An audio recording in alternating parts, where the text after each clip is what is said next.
Hello everyone, welcome to Mayank's equation. आज हमारी class 10th chapter 1 real numbers की दूसरी लेक्चर है। जिन्होंने पहले लेक्चर का वीडियो नहीं देखा है जिसमें हमने कुछ बेसिक्स डिस्कस किए थे about what real numbers are, what are natural numbers, whole numbers, integers, rational and irrational number, इन सब की प्रॉपर्टीज़ देखी थी। सो मैं उसका लिंक डिस्क्रिप्शन बॉक्स में डाल दूँगा और चलिए आज की लेक्चर शुरू करते हैं। So, this chapter will begin with the understanding of lemma and algorithm. Okay, so हमारे पास दो टॉपिक्स हैं हाथ में. One is Euclid's division lemma, and the other one is Euclid's division algorithm.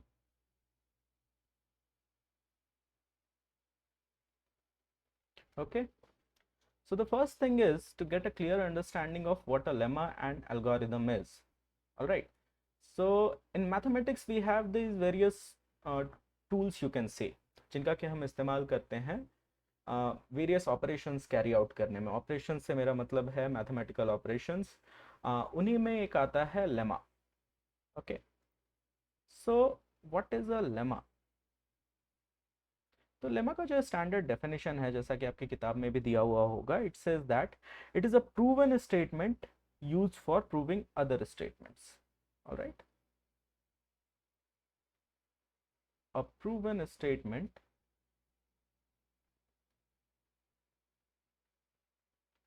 used for proving other statements. So lemmas छोटे statements होते हैं. Alright, anything that has been asserted, so kind of it is proven, so you can say that these are small results in mathematics. For example, आपने पिछले classes में एक छोटा सा statement पढ़ा होगा that every angle of a semicircle is a right angle. Okay, so that was a proven statement. उस statement का इस्तेमाल बहुत सारी दूसरी चीज़ों को प्रूव करने में किया जाता है. हम सवालों को हल करने में उनका इस्तेमाल करते हैं, है ना. सो अगर आप लेमा को कंपेयर करोगे थ्योरम से, है ना, थ्योरम से, सो इसमें और लेमा के बीच में बहुत ज़्यादा टेक्निकल फर्क नहीं है. Alright, we cannot exactly differentiate between lemma and a theorem except for a fact that lemma एक छोटा रिजल्ट होता है. it is a small result. all right, it is a small result, a simple statement. okay, and a theorem is a detailed mathematical proposition that has been proven. all right, for example, Pythagoras theorem. So Pythagoras theorem is a detailed statement, है ना. it has a particular condition that it is applicable to right angle triangles. It gives a particular situation that square of the hypotenuse is equal to the sum of the squares of the other two sides in a right angle triangle, and that's how you identify a right angle triangle other than measuring the angles of it. Okay, so theorem is that kind of thing. Lemma is a very small result, है ना. So in the similar way we have Euclid's division lemma here. So let's get down to that first. So Euclid's division lemma, it states, it basically establishes relationship between two given positive integers, है ना. दो positive integers के बीच में एक relationship establish करता है Euclid's division lemma. Okay, so पहले इसका स्टेटमेंट देख लेते हैं. We have our Euclid's division lemma. So it states that for two positive integers,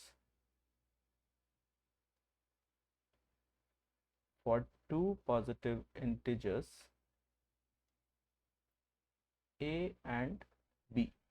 So a and b हमारे यहाँ पे दो पॉजिटिव इंटीजर्स हैं, कोई भी हो सकते हैं.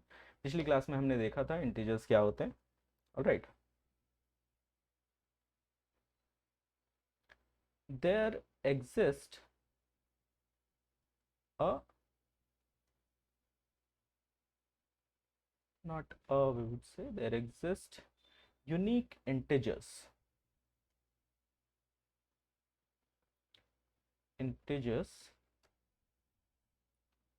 a, q and r, unique integers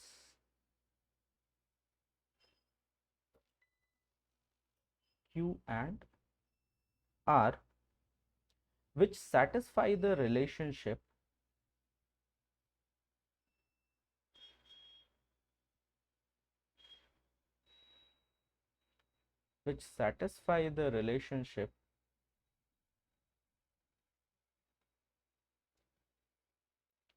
a is equal to bq plus r. All right. So this lemma states that for any two positive integers a and b, किसी भी दो positive integers a and b के लिए वहां ऐसी particular संख्याएं होंगी जो कि integers होंगी, unique integers q and r. Now unique का मतलब है कि that q and r are specific for this pair, is specific for a and b only, है ना, satisfying this relationship where a is equal to bq plus r. ठीक है, इसके साथ एक और कंडीशन है where r is greater than or equal to 0, what is less than b, है ना, यानी कि r की जो वैल्यू है वो या तो 0 होगी या 0 से बड़ी होगी और या फिर b से कम होगी, यानी कि r की वैल्यू कभी भी नेगेटिव नहीं हो सकती है और b से बड़ी नहीं हो सकती है ना। नाउ अगर इसके बारे में आप सोचो तो इस लेमा पे आप काम करते आ रहे हो बचपन से, है ना, आई थिंक फ्रॉम स्टैंडर्ड 2 और 3 और 4 समथिंग, जहाँ पर भी आपने सबसे पहली बार सीखा होगा डिवीजन, है ना, और डिवीजन में सबसे पहले हम लोगों ने क्या सीखा था, long method of division. Long method में हम क्या करते थे, एक एग्जांपल लेते हैं, फॉर एग्जांपल अगर हमें डिवाइड करना है, लेट्स से 89 को डिवाइड करते हैं 5 से, वी आर डिवाइडिंग 5 बाय 89, है ना, सो 5 goes 1 times, we have 5 here, 3, 9 comes down, then we have 5 7 times, 35 and 4. So if you look at this long division, अगर आप इस पे ध्यान देते हो, so you can see that we can write 89 is equal to 5 into 17 plus 4, है ना। अब इस एक्सप्रेशन को हमारे यूक्लिड्स डिवीजन लेमा के रिलेशन के साथ कंपेयर करके देखो, a कंपेरेबल है 89 से, b is your 5, q is your 17 and r is your 4, है ना। So actually Euclid's division lemma is a statement form of, it is a reinstatement of the long division method where a is equal to dividend, the number that is being divided, b is equal to divisor, q is equal to the quotient and r is equal to the remainder, है ना। Now ये lemma काम कैसे करता है, see you also have an understanding of this, आप ये काम भी बहुत पहले से करते आ रहे हो, है ना, we know this already, we are just putting it into a statement. Suppose करो 89 को हम फिर से 5 से डिवाइड करते हैं, है ना, so I say 5 goes 1 times, we have 5 3, 9 comes down, if I put 6 here 30, है ना, so this subtraction can take place, 39 minus 30, we get here 9. Now is there something wrong with this division? You will definitely say yes, है ना। so हमें क्या सिखाया गया था बचपन में कि जो भी संख्या हम यहाँ क्वोशंट में रखेंगे, whichever number in the quotient we put here, इस नंबर का और हमारे डिवाइजर का प्रोडक्ट क्लोजेस्ट आना चाहिए हमारे डिविडेंड के, है ना। सो क्लोजेस्ट आने का कहने का मतलब क्या है, हमारा जो रिमाइंडर है वो डिवाइजर से छोटा होना चाहिए। अगर रिमाइंडर 9 आ रहा है दैट मीन्स हम यहाँ 6 की जगह एक और स्टेप आगे जा सकते हैं, है ना। So if I right 7 here then I get the right number, that is 35. Now the remainder is 4 and remainder is less than b, है ना, यानी कि reminder is less than our divisor, और इस केस में हमारा डिवीजन स्टॉप हो जाता है, ठीक है। So this was Euclid's division lemma for you, है ना। Now one condition we haven't looked at is r is इधर इक्वल टू 0, ठीक है, एंड लेस देन 0 भी नहीं होगा, वो भी मैंने कहा था। तो कोई और नंबर लेते हैं,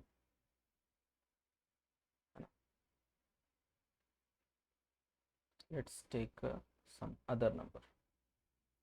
Let's try and divide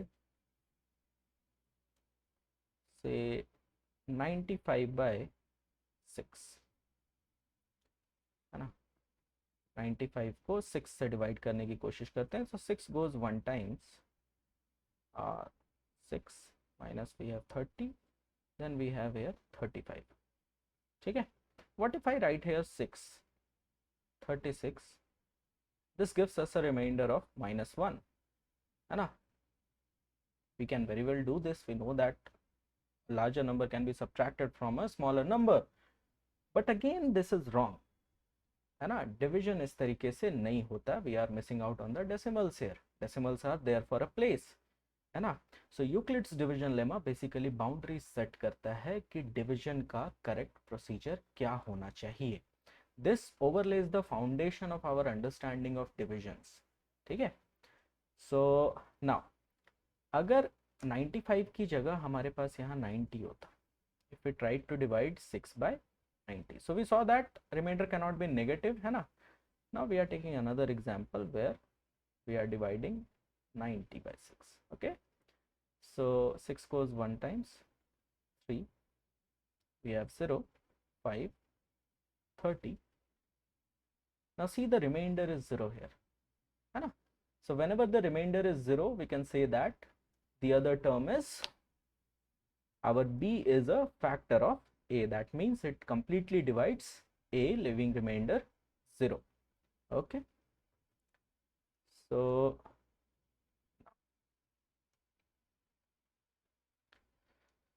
this was Euclid's division lemma for you, है ना। So now let us first have a look at Euclid's division algorithm, afterwards we will move on to problems, okay। So what is an algorithm, है ना। Algorithm क्या चीज होती है, तो पहले एल्गोरिदम को देखते हैं, ठीक है। So algorithm, see algorithm is like a procedure, a protocol, है ना। प्रोटोकॉल का मतलब क्या होता है कि कोई काम आपको कैसे करना है, ठीक है। फॉर एग्जाम्पल मैगी 2 मिनट में बन जाती है, now this is a proven fact, हालांकि पूरी तरह से प्रूवन नहीं है but still we take it for a fact, 2 minute noodles, है ना। बट मैगी कैसे बनानी है, the step by step procedure that is written on the back of the packet, you can treat it as an algorithm, है ना। वहाँ आपके पास स्टेप्स दिए होते हैं, first you cut off the packet, then you take the noodles out, then you boil the water, then you place the noodles in and then you add the taste maker, ठीक है। Wait for 2 minutes and your noodles are ready. So that is an algorithm, okay, a step by step procedure, है ना। जैसे चाय में शक्कर डालेंगे तो चाय मीठी हो जाएगी, दिस इज अ लेमा, है ना। चाय कैसे बनानी है, पहले पानी गर्म करना है या पानी में पहले पत्ती डालनी है, क्या करना है, now that is an algorithm, step by step procedure. So Euclid also prescribed a division algorithm for us, ठीक है। So first we will understand algorithm. It is a series of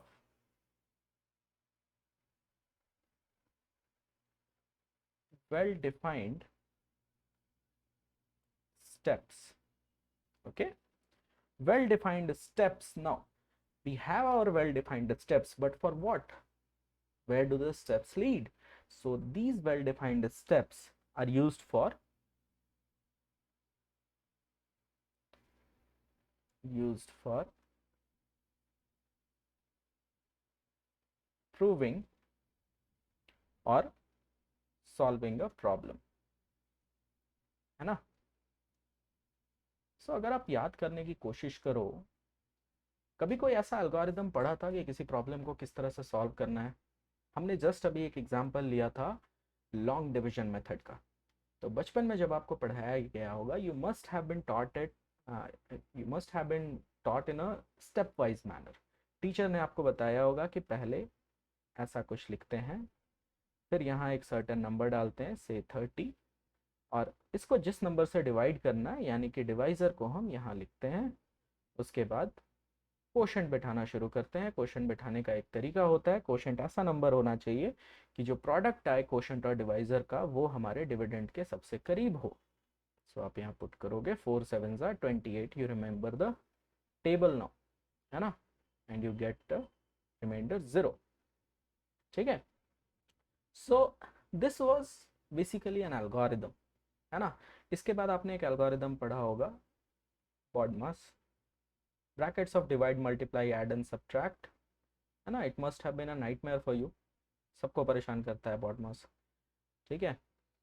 So BODMAS was also an algorithm which tells you which bracket to open first, how to carry on a calculation and all these things. ठीक है।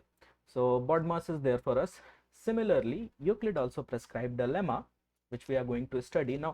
Euclid prescribed a number of lemmas. ठीक है, various steps of solving various problems. ठीक है। Now Euclid's division algorithm basically is an algorithm to find HCF. The one we are reading about right now is targeted as finding an HCF. Now what is an HCF? You already know that HCF is highest common factor, है ना। Now highest common factor का मतलब क्या होता है?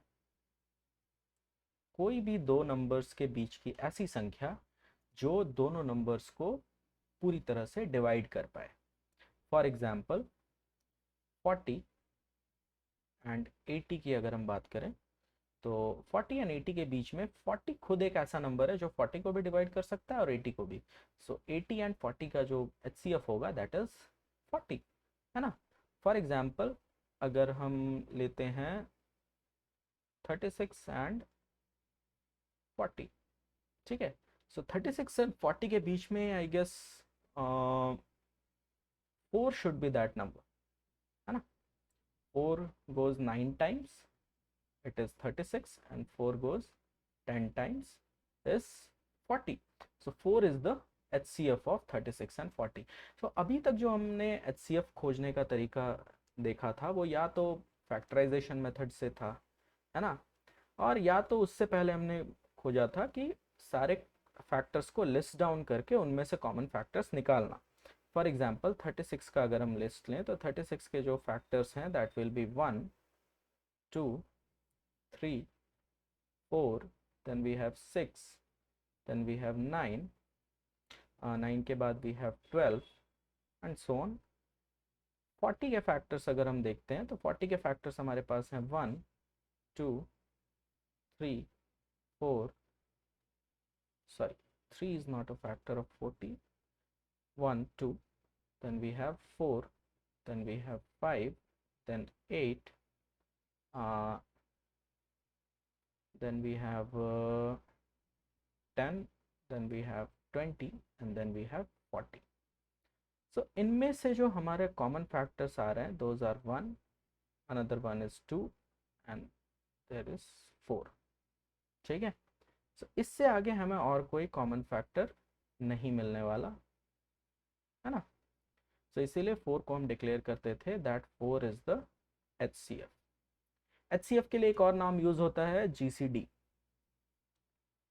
Greatest common divisor,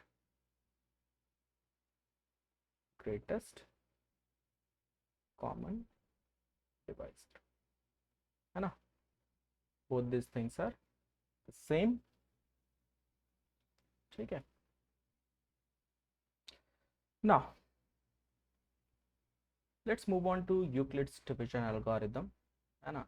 so Euclid prescribed an algorithm to find HCF of two given numbers So it is a simple way, and it states that if we are given a and b as two integers, or let's take another ones, let's say we are given two integers c and d. Okay, c and d are two positive integers. So first of all, among c and d we have to compare which is the bigger one. So if we get that c is greater than d, then what we will do, we will divide c by d, है ना? So upon dividing we will get some result like this. According to Euclid's division lemma, we will get some result like c is equal to dq plus r, and some quotient will come and some remainder will be there. Okay, now here arises two cases.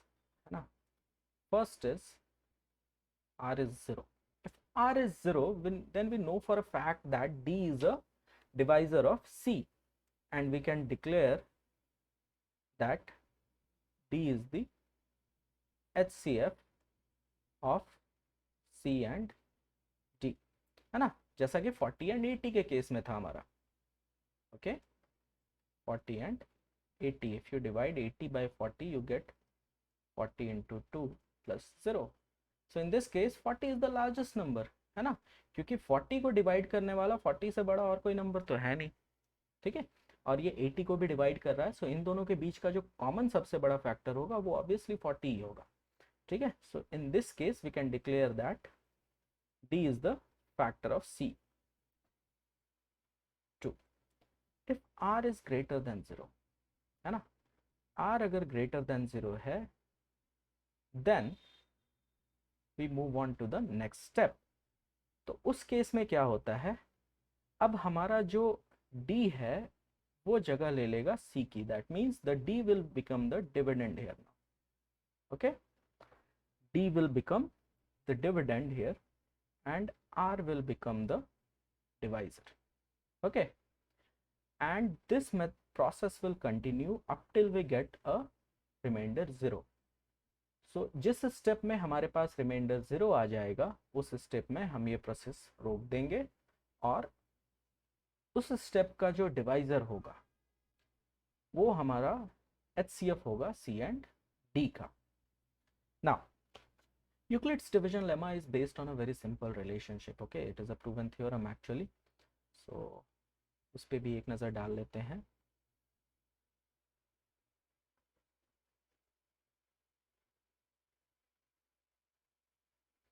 Oh no, this is a proven theorem which says if A and B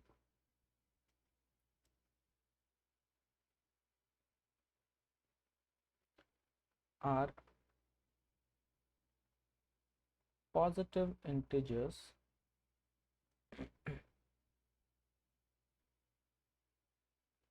such that A is equal to BQ plus R, that means A and B follow the Euclid's division lemma. अगर A and B हमारे दो positive integers हैं जो Euclid की division lemma को follow करते हैं, then every common factor of A and B is also a common factor of B and R, है ना. कहने का मतलब हो गया कि अगर A and B Euclid's division lemma follow कर रहे हैं और हमारे पास Q कोशेंट और R रिमाइंडर आ रहा है, देन A एंड B के जितने भी कॉमन फैक्टर्स होंगे वो B एंड R के भी कॉमन फैक्टर्स होंगे. ठीक है, इसको एक एग्जांपल से समझते हैं. सपोज हमारे पास दो नंबर्स हैं 5, 3, 6, 2. ठीक है, और मान लीजिए इसको A मान लिया. दिस इज आवर डिविडेंड, और जो डिवाइजर है हमारा दूसरा number that is 147, let it be B. Now A को अगर आप बी से डिवाइड करोगे तो आपको जो रिलेशन मिलेगा that will be A is equal to B Q plus R, है ना। एक्चुअल डिवीजन करने पे हमारे पास जो रिलेशनशिप आता है वो है 5362 इज इक्वल टू 147। इसका कोशंट आएगा आपका 36, है ना, plus reminder will be 70। Okay, so q is 36 and b is 147 and a is 5362। now this says that कि a and b are positive integers। ये कंडीशन तो हमारा यहाँ सेटिस्फाई हो गया, a भी पॉजिटिव है b भी पॉजिटिव है, दोनों इंटीजर्स हैं। ये रिलेशनशिप भी हमारा फॉलो हो रहा है, a is equal to B Q plus R then every common factor of a and b। So a and b के अगर कॉमन फैक्टर्स पे हम ध्यान दें तो a एंड b का एक कॉमन फैक्टर है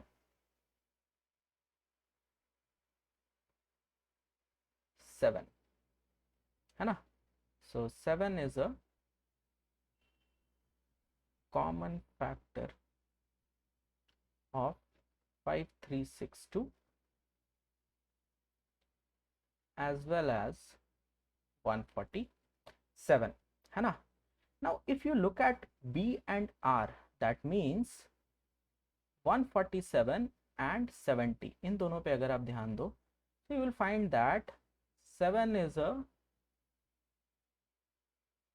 common factor of 147 and 70 as well, है ना। तो यहाँ पे अगर इनकी वैल्यूज हम बिठा दें 5362 is nothing but a, 147 is b, 147 is b and 70 is our r, है ना। 70 is r, all right।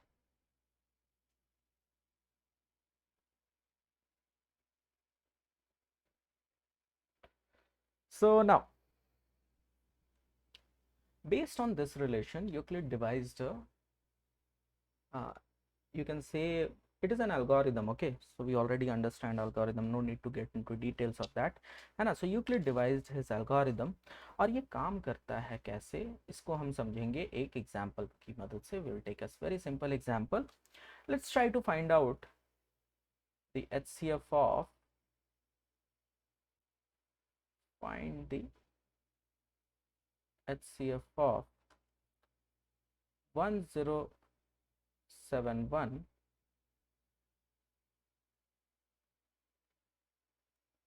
1071 and 462, ठीक है।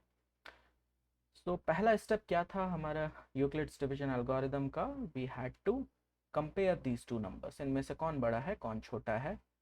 So first step first we get to know that we can easily see that 1071 is greater than 462।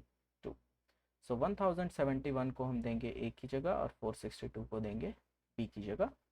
now 1071 if you divide it by 462 it will go 400 2 times 860 120, it will go 2 times, so 462 into 2, now the product will be 4 6 12 924, okay। so 924 when subtracted from 1071 will give you a remainder of 147, okay। so now as you can see our remainder here is, this is a, this is b into q and this is r, so our remainder here is greater than 0। so अब हम क्या करेंगे, b को हम shift करेंगे dividend की जगह पे और रिमाइंडर को ले जाएंगे डिवाइजर की जगह पे। so what do we get now, 462 will be divided by 147 and if you divide it you can go 3 times 147 into 3, so it will give you a result 21 to 441 and will be 21, so 21 will be the remainder here, again the remainder is greater than 0, है ना। so we will move on to the third step here, हमें क्या चाहिए, remainder 0। सो हम b को फिर यहाँ move करेंगे और रिमाइंडर फिर ले आएंगे डिवाइजर की जगह पे। Now what do we get, we will be dividing 147 by 21. So if you multiply 21 by 7 you get 147, है ना? Now the remainder comes 0. So this is our final stage of this division algorithm, and the highest common factor of 1071 and 462 is given by 21. Okay, so 21 is the HCF of 1071 and 462. Okay,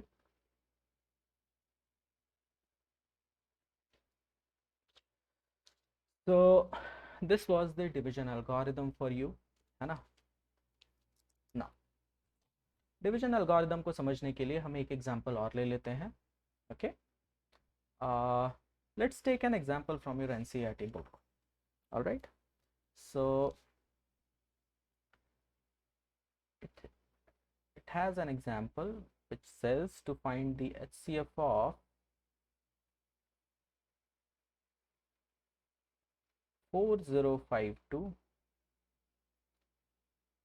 and 12,576. So the first thing we have to do is find out which one is bigger. So we can easily see that this is bigger and this is smaller.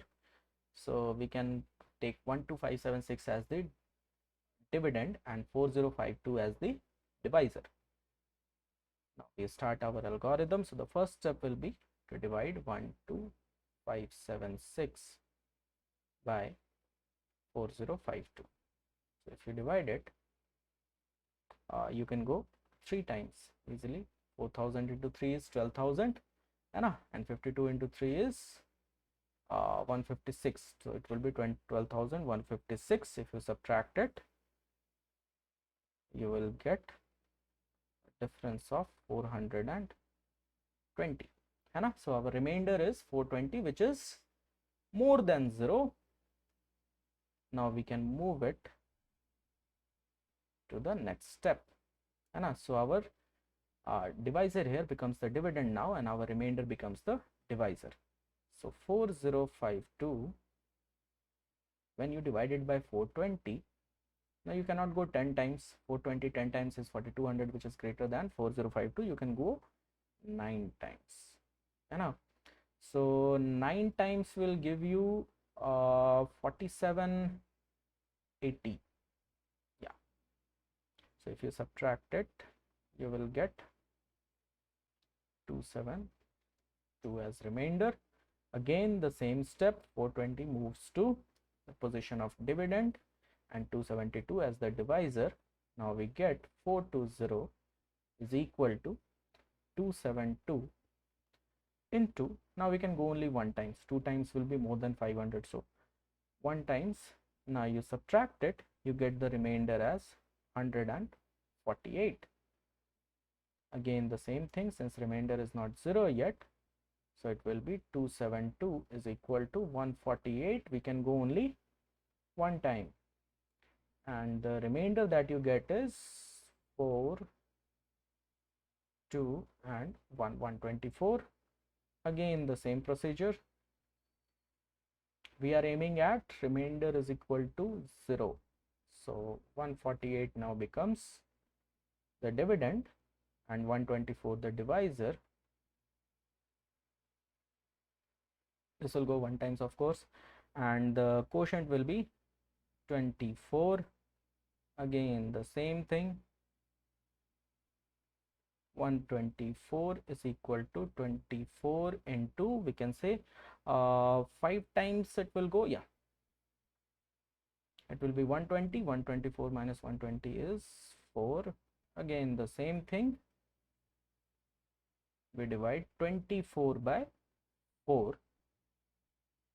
4 goes 6 times and the remainder is 0. Now it was a very long calculation, and it was given intentionally. Okay, ताकि आप थोड़ा use to हो जाएं with the steps. So at this stage our remainder is 0 और इस stage का जो divisor है that is 4. This is of importance. 4 is the HCF here of 4052 and 12576 है ना. So for certain numbers it will be a very lengthy calculation, but it is easier than listing down the factors, right? इतना काम तो हम कर ही सकते हैं, है ना. So ये था हमारा Euclid's division algorithm. Okay, now कुछ बेसिक यूजेस देख लेते हैं यूक्लिड्स डिवीजन लेमा का, हाउ टू रिप्रेजेंट नंबर्स, है ना, क्योंकि उन्हीं का इस्तेमाल हम करेंगे आगे प्रॉब्लम सॉल्व करने में. सो फर्स्ट ऑफ ऑल आता है representation of numbers. Okay, so representation of numbers, जैसे कि बहुत बार आपने देखा होगा, if b is equal to 2, है ना, then there exist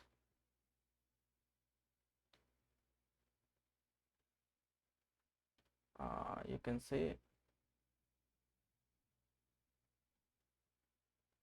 positive integers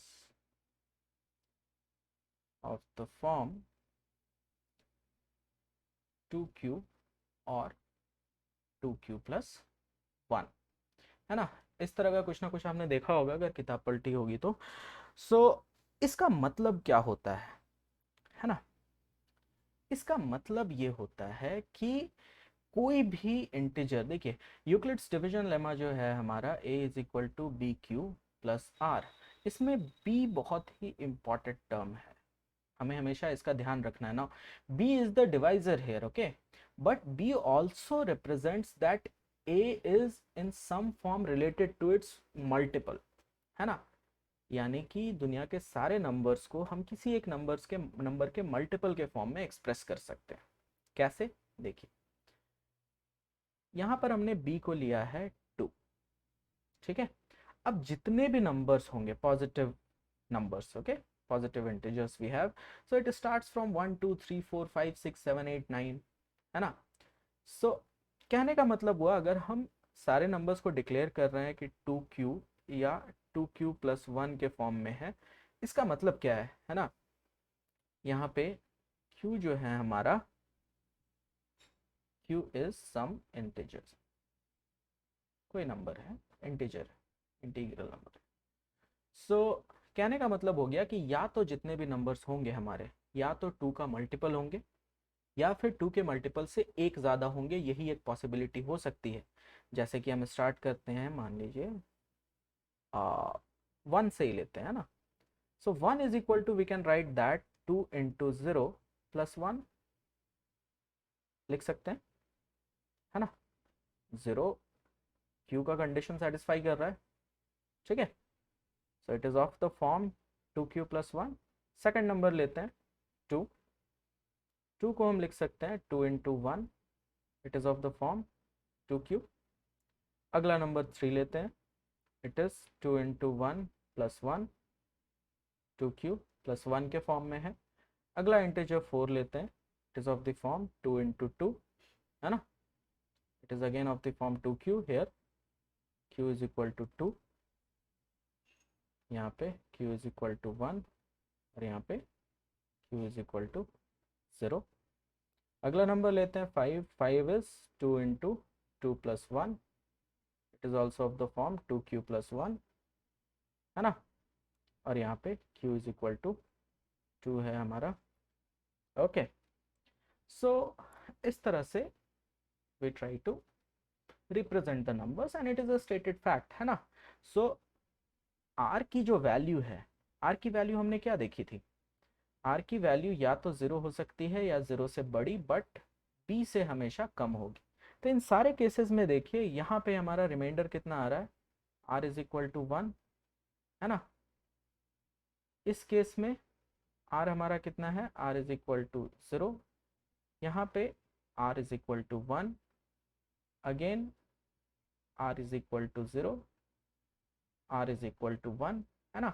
सो 2 से किसी भी नंबर को अगर हम डिवाइड करेंगे तो 1 से ज़्यादा रिमाइंडर नहीं आने वाला, इसीलिए हम कह सकते हैं कि या तो कोई भी नंबर 2 का मल्टीपल होगा या 2 के मल्टीपल से एक ज़्यादा होगा। सो 2q का मतलब है 2 का मल्टीपल, 2q प्लस 1 का मतलब है 2 के मल्टीपल से एक ज़्यादा। So now similarly we can go for other numbers as well, है ना। 3 के टर्म्स में लेते हैं, आपने देखा होगा बहुत जगह, चलिए q की जगह इस बार 3m लेते हैं, है ना। So you can write it as 3m, 3m plus 1 और 3m प्लस 2, यही रेंज होगी रिमाइंडर्स की हमारी, है ना। यहाँ पे रिमाइंडर कितना है 0, यहाँ रिमाइंडर है 1 और यहाँ रिमाइंडर है 2, because remainder is always greater than और equal to 0 and always less than b। यहाँ पे b क्या है हमारा, b इज इक्वल टू 3, इसी पे फोकस रखना है। m is our quotient here, है ना। सो कोई भी नंबर ले लेते हैं, let's begin with 3 this time, है ना। 0 अगर होगा तो 1 अगर होगा तो 1 इज अगेन 3 इंटू 0 प्लस 1, वहाँ q m हमारा 0 हो जाएगा। So that is the case and m is an integer. All right, so let's begin with 3। 3 को हम लिख सकते हैं 3 इंटू 1 प्लस 0, है ना। सो यहाँ पे r की वैल्यू क्या हो गई 0, m की वैल्यू क्या हो गई 1, है ना। अगेन अगर हम 4 लेते हैं तो 4 can be written as 3 into 1 plus 1, यहाँ पे r की वैल्यू क्या हो गई 1, m की वैल्यू क्या हो गई 1। 5 अगर हम लेते हैं तो 5 को हम लिख सकते हैं 3 इंटू 1 प्लस 2, यहाँ पे r 2 m 1। तो see for one value of m, इन तीनों केसेस में m की वैल्यू कितनी थी 1, है ना। सो इन तीनों केसेस के लिए r की जो वैल्यू है उसकी रेंज है 0 से लेकर के 2 तक। Now this is a very simple understanding, है ना। r या तो 0 हो सकता है या 1 हो सकता है या 2 हो सकता है, 2 से ज़्यादा हो नहीं सकता। क्यों? अगर हम यहाँ 6 लेते हैं so 6 will be equal to 3 into 2, again the remainder comes 0, है ना। सो यहाँ पे रिमाइंडर हमारा 0 है और m की वैल्यू हो गई अब 2। 7 को हम लिख सकते हैं 3 इंटू 2 प्लस 1, सो यहाँ पे रिमाइंडर जो है हमारा वो 1 है और m की वैल्यू 2 है।